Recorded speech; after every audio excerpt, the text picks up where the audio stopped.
고린도서 1장 8절 9절 우리 다 같이 한 목소리로 봉독합니다. 주께서 너희를 우리 주 예수 그리스도의 날에 책망할 것이 없는 자로 끝까지 견고하게 하시리라. 너희를 불러 그의 아들 예수 그리스도 우리 주와 더불어 교제하게 하시는 하나님은 미쁘시도다. 아멘. 네. 오늘 우리 학습과 세례를 받았습니다. 또 유아 세례까지 함께 했습니다. 우리 예식에 참여하신 모든 분들께 또 축하를 드리고 또 감사를 드리고 또 아울러 이제는 여러분들은 이제 더 이상 어디 도망가지 못하고 발목 잡혔다라고 생각하시면 됩니다. 이제 세례까지 받으셨으니 이제 어디 못 가시는 겁니다. 학습이라는 용어가 조금 어색하기는 합니다. 우리 학습 받으시는 분들에게는 말씀을 드렸는데요. 선교사님들이 초기에 한국교회에 오셔서 복음을 전하실 때에 더듬더듬거리는 한국말로 복음을 전했더니 우리 성도님들이 참 순박하시고 착하셔서 그들이 저 먼 데서 오신 분들이 저렇게 열심히 전하는데 우리 다 믿어드리자 하고 다 박수치고 그냥 다 믿었습니다. 그리고 세례를 다 받았지요. 그런데 선교사님이 떠나고 나니까 이게 도대체 이 세례가 뭔지, 예수 믿는다는 것이 도대체 뭔지 다 모르게 되었답니다. 그래서 교단에서는 이 세례를 이렇게 조금 더 귀하게 여길 수 있도록 세례를 그냥 예수 믿겠다고 하면 바로 베풀지 않고 1년의 유예기간을 두고 그분의 신앙을 점검하고 교육할 수 있는 시간을 드리자. 그래서 예수 믿기로 작정을 하면 1년 있다가 세례를 주기로 한 겁니다. 네. 그래서 그렇게 유예기간을 두었지요. 그런데 1년이 너무 길잖아요. 그래서 중간쯤에서 이분들이 잘 교육받고 있는지 학습이라는 제도를 두어서 그 학습을 통해서 자신의 신앙을 점검하기도 하고 또 조금 더 격려하기도 하는 그런 차원에서 학습이라는 제도를 두었습니다. 그래서 이제 세례를 받는 겁니다.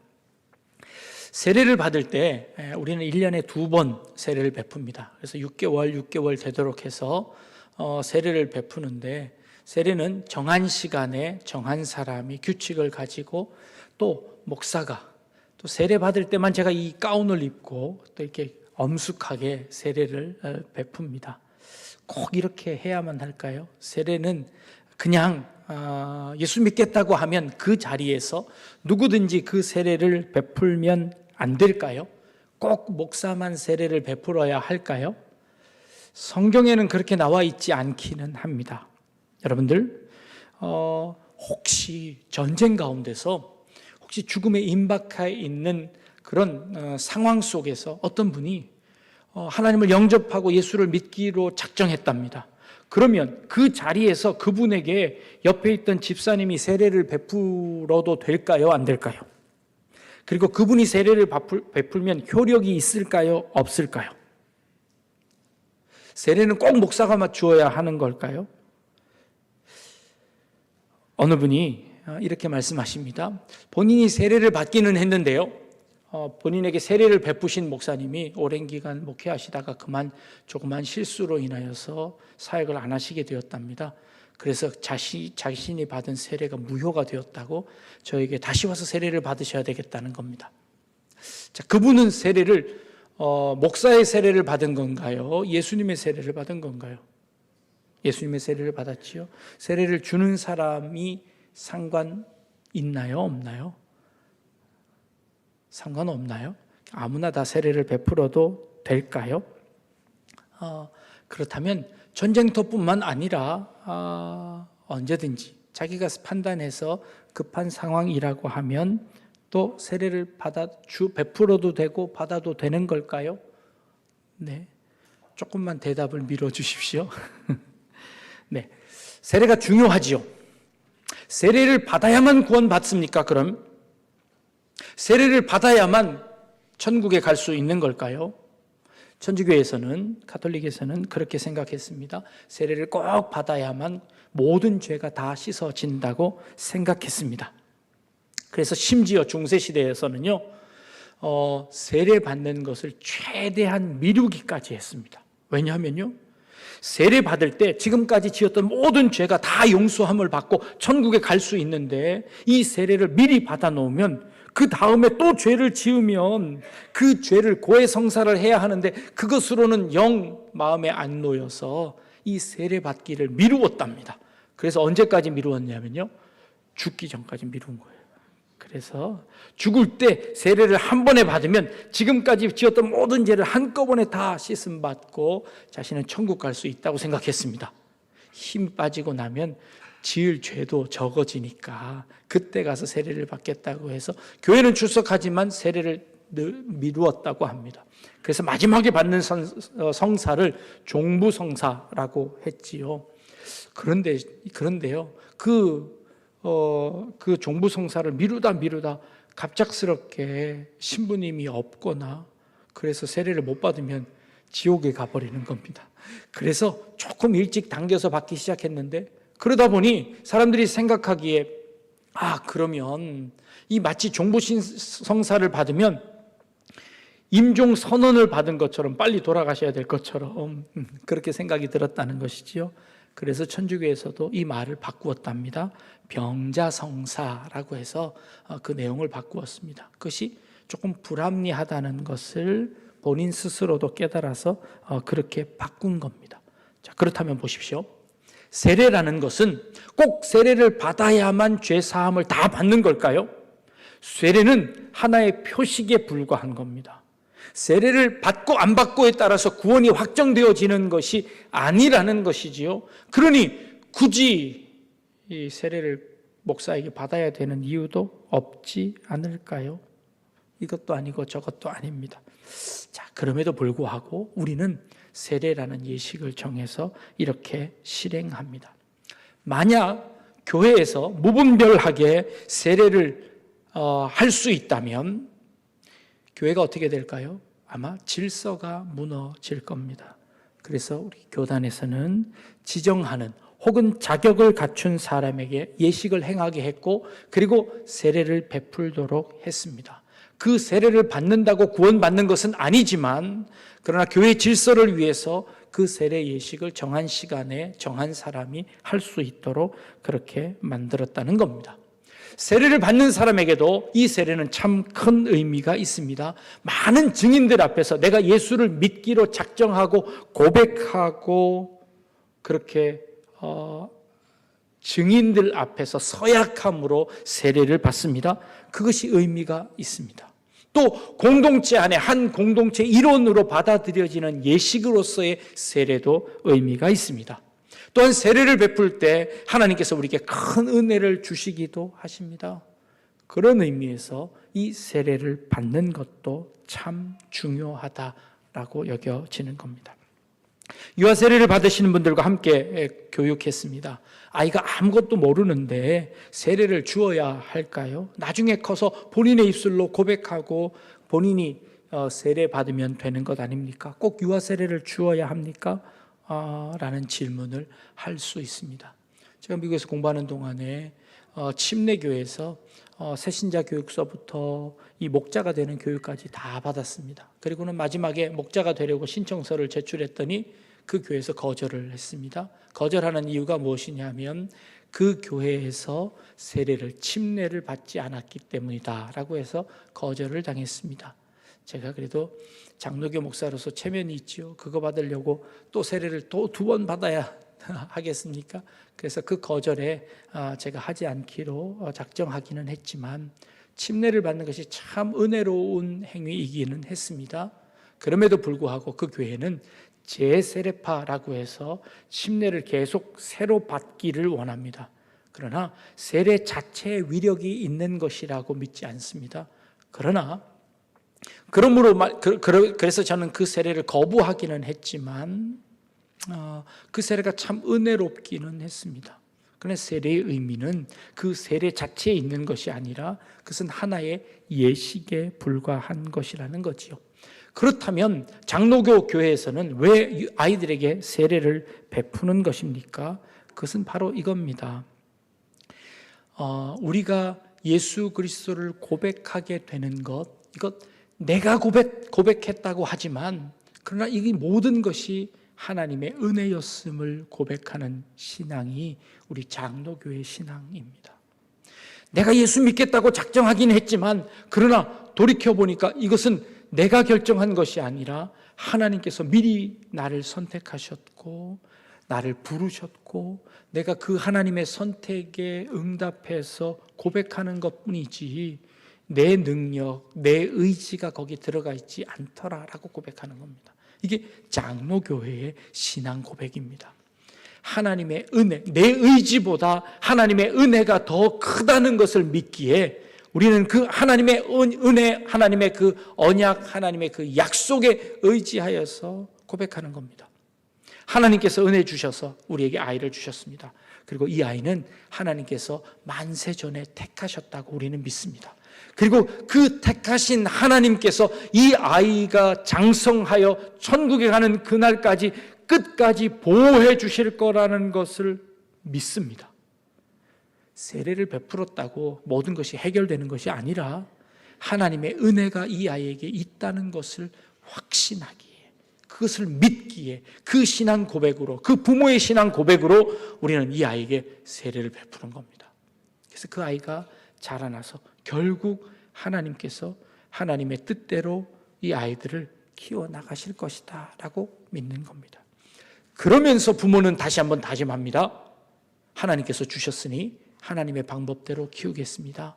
하나님의 방법대로 살아갈 수 있도록 옆에서 돕겠습니다 라고 다짐하면서 유아 세례를 베푸는 겁니다.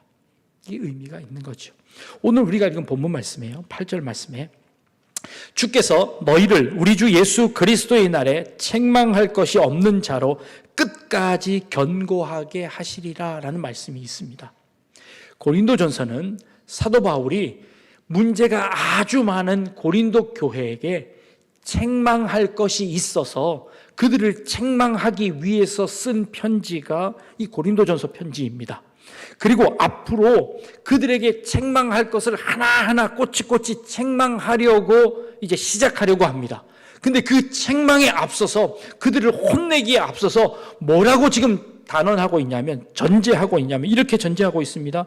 주께서 너희를 우리 주 예수 그리스도의 날에 책망할 것이 없는 자로 끝까지 견고하게 하실 것이다 라는 말씀을 하시는 겁니다. 이게 도대체 무슨 말씀입니까? 지금 책망하려고 막 서두르고 있습니다. 그런데 그 책망하기 전에 하는 말씀이 너희를 책망할 것 없는 자로 하나님께서 끝까지 견고하게 만들어 주실 것이다 라는 것을 내가 확신한다 라고 선언하고 있습니다. 이게 뭐 말이 안 맞지 않습니까? 막 책망하려고 막 하는 사람이 너희는 이제 책망받지 않을 그런 사람으로 자랄 것이다 라고 전제하는 것입니다. 이것이 바로 우리가 세례를 베푸는 그런 원리와 같은 원리입니다.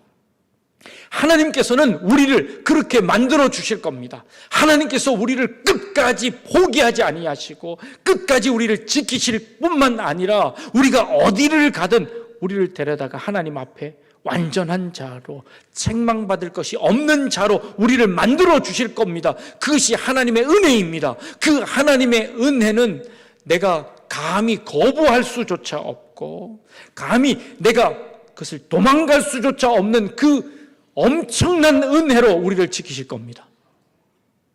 지금은 내가 비록 부족하지만, 내가 책망받을 것이 참 많지만, 그리고 내가 앞으로 고쳐나가야 될 것이 참 많지만, 그래도 내가 하나 의지하는 것 있습니다. 결국에 하나님께서 우리를 완성시키실 것입니다.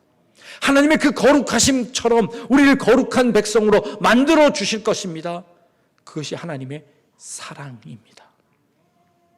요한복음 13장 1절에 예수님께서 돌아가시기 전에 유월절 마지막 그 만찬, 마지막 식사를 하시는 그 자리에서 예수님께서 이렇게 말씀하십니다. 유월절 전에 예수께서 자기가 세상을 떠나 아버지께로 돌아가실 때가 이른 줄 아시고 세상에 있는 자기 사람들을 사랑하시되 끝까지 사랑하시니라 라고 말씀하십니다. 2절 말씀에 뭐라고 되어 있는지 아십니까? 마귀가 벌써 시몬의 아들 가룟 유다의 마음에 예수를 팔려는 생각을 넣었더라 라고 기록합니다. 지금 마지막 만찬 자리에 가룟 유다는 예수님을 팔아 넘기려고 마음에 작정하고 있었습니다. 근데 그걸 예수님이 보셨습니다. 그리고 그 마음을 아셨습니다. 그럼에도 예수님께서 그 가룟 유다의 그 마음을 언급하기 전에 뭐라고 하시냐면, 내가 내 사람들을 끝까지 사랑하겠다라고 말씀하십니다. 그리고 그들에게 떡을 떼어서 나누어 줍니다. 이것은 너희를 위한 내 살이다. 이것은 너희를 위한 내 피다 하고 예수님께서 그 일을 하십니다. 그리고 실제로 예수님은 십자가를 지시고 그들을 위해서 죽습니다. 예수님을 향하여 돌을 던지고 예수님을 향하여 비난하며 예수님을 조롱하는 그들 앞에서 저들의 죄를 저들에게 돌리지 마옵소서, 저들이 알지 못해서 하는 짓입니다. 그러니 저들을 용서하여 주옵소서. 예수님의 기도입니다. 어느 누구 하나 예수님을 향하여 따라 나오지 않을 그때에 예수님은 그들을 끝까지 사랑하시기로 작정하시고 그들을 위하여 자신의 모든 것들을 내어 주셨습니다. 이게 예수님의 사랑입니다. 이것이 하나님의 사랑입니다. 그 하나님의 사랑은 결코 후회함이 없을 겁니다. 그 하나님의 사랑은 언제도 실수가 없을 겁니다. 하나님의 그 사랑은 변함도 없으실 겁니다. 우리는 그 하나님의 사랑에 의지하여 살아갑니다. 때로는 실수하기도 합니다.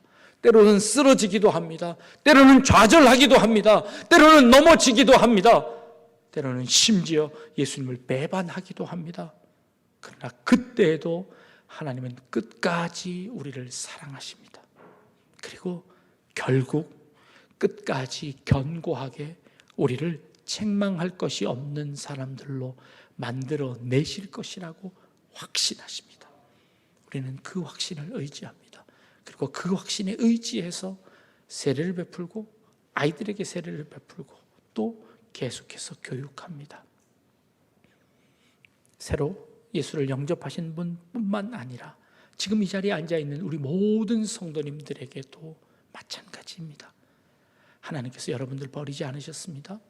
하나님이 여러분들을 놓지 않으셨습니다.